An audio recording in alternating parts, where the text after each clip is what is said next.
Bueno, ahora veremos el tema de fisiología renal. Para ello tenemos que comprender o retomar el tema de la anatomía microscópica de la misma nefrona, que recordando es la unidad funcional del riñón.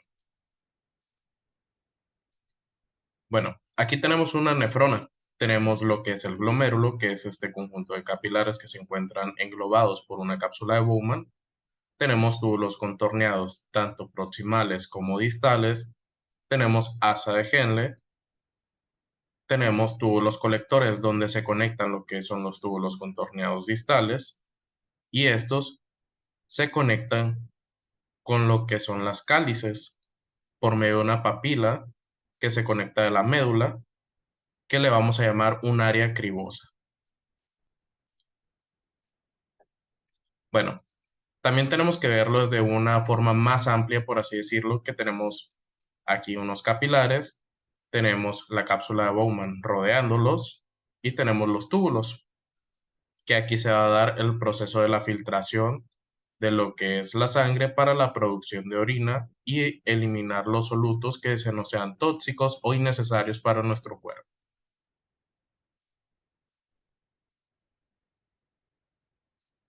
Bueno, aquí tenemos también la anatomía, vemos cómo hay una cápsula de Bowman, vemos que también hay un glomérulo, tenemos las arteriolas, luego tenemos que de la cápsula de Bowman sigue un túbulo contorneado proximal, luego pasa a un asa de Henle. El asa de Henle continúa con un túbulo distal y este se conecta con un túbulo conector, por así decirlo, al túbulo colector que se une a la médula, que aquí se va a encontrar el túbulo colector que se va a unir al área cribosa de la papila.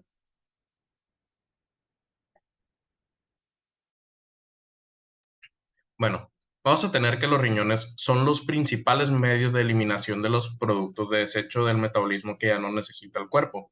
Por ejemplo, la urea, la creatinina, que van a ser bases para tomar en cuenta la tasa de filtrado glomerular, porque gracias a que ellas se estén filtrando o no, vamos a poder calcular cuánta función tiene nuestro riñón. Tenemos que una de las funciones son una excreción de productos metabólicos de desecho y sustancias químicas extrañas, regulación de los equilibrios hídrico-electrolítico, tenemos regulaciones de la osmolalidad, regulaciones de la presión arterial, equilibrio ácido-base, por la acidificación urinaria, por los procesos para eliminar iones, protones por medio de la orina para evitar una acidosis, la producción de eritrocitos en cuanto a una función más renal, ya que también nos produce una sustancia llamada eritropoyetina. Y tenemos también metabolismo de las hormonas y una glucogenia.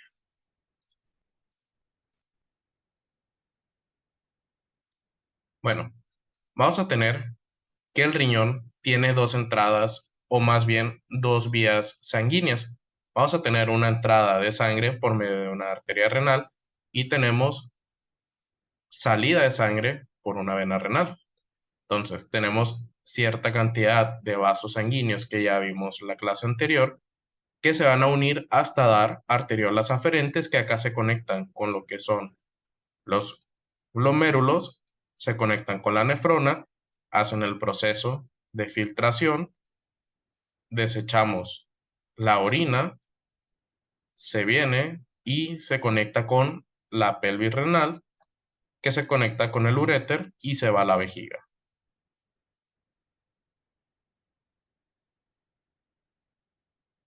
Tenemos la anatomía de los túbulos, por ejemplo, tenemos cálices menores que se unen para formar un cáliz mayor, que se unen las cálices mayores para formar el pelvis renal, que es esta región, y se une y continúa para hacer el uréter, que el uréter continúa y se une a la vejiga para salir por una uretra, ya para el proceso de la micción.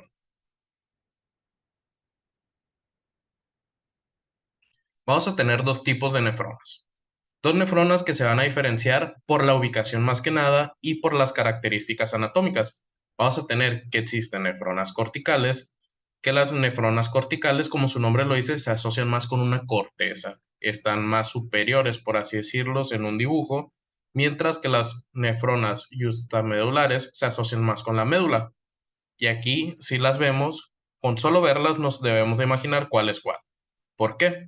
Porque aquí hablamos de una corteza, de este lado una médula. Entonces esta es la nefrona cortical y de este lado tenemos la nefrona justamedular. Vamos a tener que la nefrona cortical tiene glomérulos localizados en la corteza externa. Aquí tenemos lo que son los glomérulos y lo tenemos más externo. Tiene asas de Henle cortas. Aquí tenemos una asa de Henle corta que penetran solo una distancia corta en la médula. Tenemos que el sistema tubular está rodeado de una red extensa de capilares que se van a llamar peritubulares, mientras que la nefrona juxtamedular tienen glomérulos que se disponen en la profundidad de la corteza renal cerca de la médula. Aquí tenemos la línea de la médula, podríamos representarla así. Tenemos acá la corteza y se encuentra en una porción no distal, sino ya una próxima a la médula. Tenemos que tiene asas de Henle grandes que discurren hasta la médula. Las arteriolas eferentes largas se extienden desde los glomérulos hasta la médula externa, después se dividen en los capilares peritubulares y especializados, que a estos les vamos a llamar vasos rectos, por así decirlo, que aquí los encontramos, que son estos vasos rectos que se encuentran en partes profundas o zonas internas de la médula. Bueno, antes de continuar con la fisiología, para entender o tener un contexto de lo que hace el riñón, vamos a analizar un caso clínico de nefrología para saber qué hace el riñón y qué pasaría si no tenemos uno, por así decirlo. Bueno, vamos a ver un caso de oligohidroamnios. Tenemos que analizar la palabra antes que nada. Para analizarla, tenemos que dividir.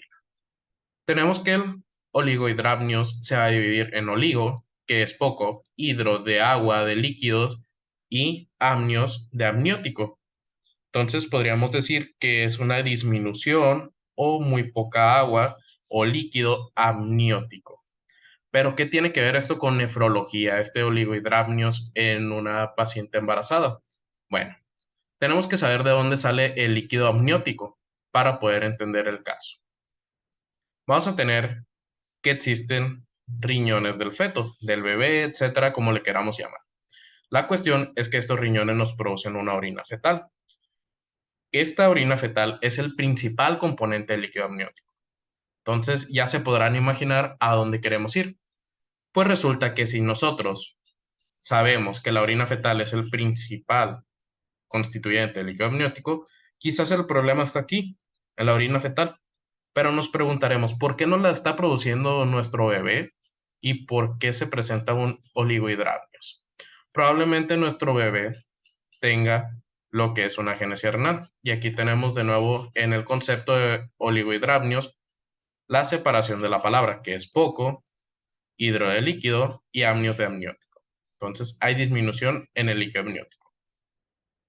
Lo que sospecharíamos sería una agenesia renal. ¿Por qué? Porque si no hay riñones, ¿qué va a pasar? No hay orina fetal y ¿qué va a disminuir? El líquido amniótico. Entonces, en las pacientes embarazadas, ¿cómo se sospecha de que el producto, el bebé, tiene una agenesia renal? Se va a sospechar más que nada con el oligohidramnios, ya que dijimos que el líquido amniótico, uno de los primeros componentes, es la orina fetal, y la orina fetal es producida por los riñones del feto. Bueno, continuando con la fisiología de la filtración de plasma. Una de las funciones del riñón como tal es la filtración del plasma. Vamos a tener que las nefronas cumplen con 4 pasos que vamos a analizar durante estas clases, que son filtración, reabsorción, secreción y excreción. Cada una tiene su lugar y proceso distinto. Tenemos que son de gran importancia para el mantenimiento de la osmolaridad correcta y el desecho de metabolitos específicos. Es decir, Por ejemplo, si tenemos un paciente que está reteniendo muchos líquidos, ¿por qué? Porque no está funcionando bien su riñón, no está filtrando lo que es la sangre, no está pasando líquidos al sistema de la nefrona, lo que va a pasar es que se están acumulando también en los vasos sanguíneos.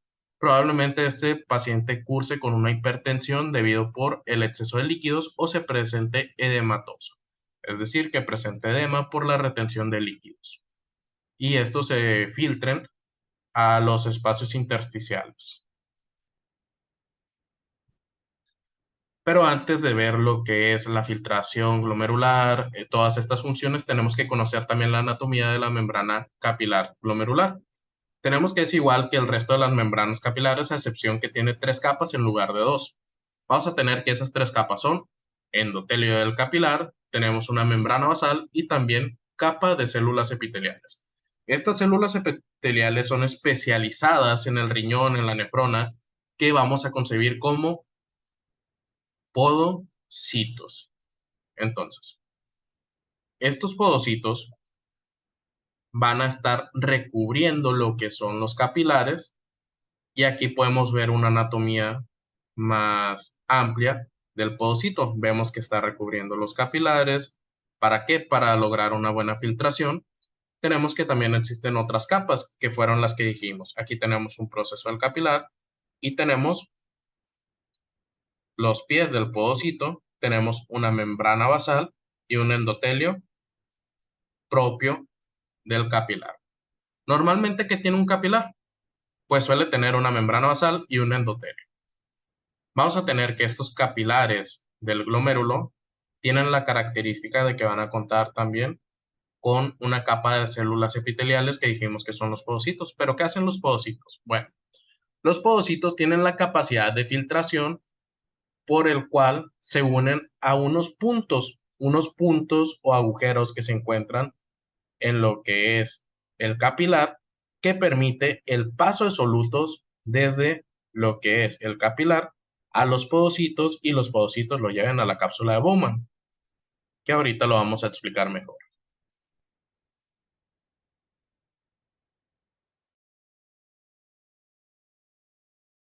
Bueno, aquí tenemos las capas de un capilar normal o de otra región, por así decirlo, que podemos encontrar una membrana basal y una capa endotelial.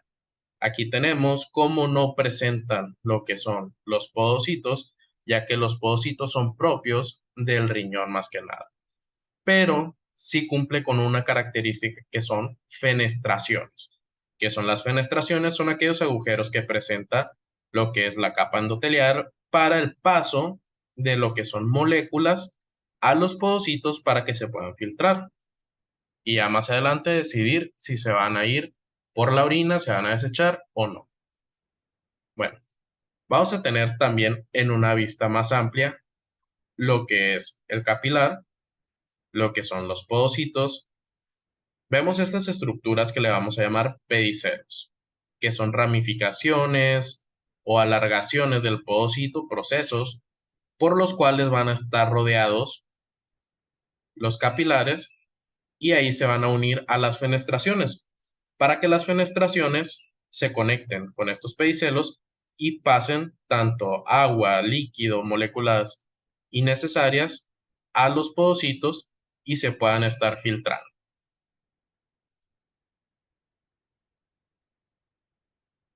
Y aquí tenemos una imagen del Guyton, que es lo mismo que acabamos de ver, que hablamos de lo que son el glomérulo, este conjunto de vasos sanguíneos. Vamos a tener una arteriola aferente, una eferente y los podocitos que funcionan como sistema de filtración que se conectan con la cápsula de Bowman que se encuentra una luz tubular aquí, que por aquí se van a ir los productos de desecho, se van a encontrar esas moléculas que se filtren para pasar al sistema de la nefrona para cumplir con la fisiología renal. Y aquí tenemos una imagen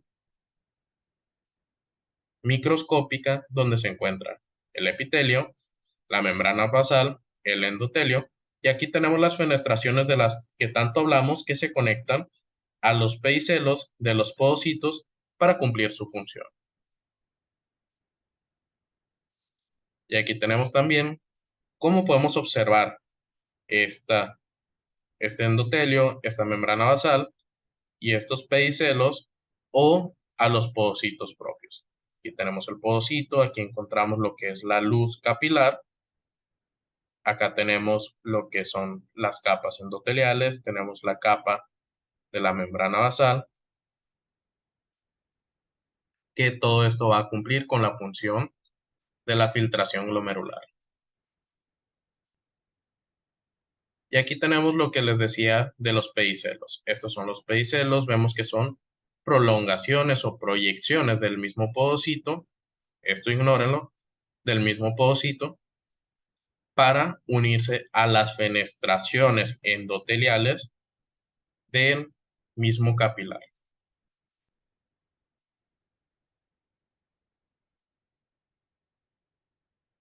Bueno, continuando con la filtración glomerular, tenemos que el proceso de la filtración glomerular es un proceso donde vamos a filtrar dos cosas principales. Generalizando todo, va a ser agua y solutos. Va a ser desde el glomérulo, que tenemos que es esta red de capilares, hacia la cápsula de Bowman mediante el sistema que estábamos viendo de la membrana. Entonces, pero necesitamos características para saber qué tipo de solutos van a filtrarse. Porque nos podemos preguntar, ¿por qué la albúmina no se filtra en un estado normal hacia la cápsula de Bowman, hacia la luz tubular, si mide, digamos, 6 nanómetros y las fenestraciones miden 8 nanómetros? ¿Por qué no pueden pasar una molécula que es más pequeña en un agujero más grande de las fenestraciones? ¿Por qué no puede pasar si sí cabe? Bueno, aquí entra la cuestión que hay dos características que deben de cumplir los solutos, que viene siendo tamaño de las moléculas, que sí lo cumple, pero hay otra característica en la que no lo va a cumplir, que son la carga de las moléculas. Entonces, vamos a tener que las moléculas de carga negativa va a pasar un problema de que va a haber una repulsión hidroeléctrica o electrostática que no va a permitir que las proteínas pasen a lo que es la cápsula de Bowman. También vamos a tener que algunos sustratos, algunas moléculas, algunos iones están unidos a proteínas.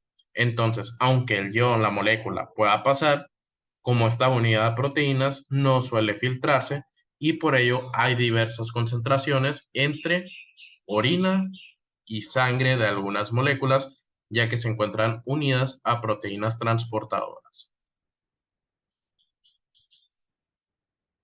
Luego tenemos la filtración glomerular y la presión de filtración glomerular neta. Esta va a ser calculada por una presión hidrostática glomerular y también una presión coloidosmótica glomerular. Vamos a tener que en cuanto a la cápsula de Bowman tenemos una presión también, una presión capsular, que vamos a tener dos presiones que van en contra y una a favor de la filtración. Si hacemos cuentas, podríamos decir que a favor hay 60 milímetros de mercurio, mientras que en contra hay 32 más 18, que nos da 50. Entonces, la presión de filtración neta va a ser la diferencia entre 50 y 60 y nos da una filtración neta de 10 milímetros de mercurio.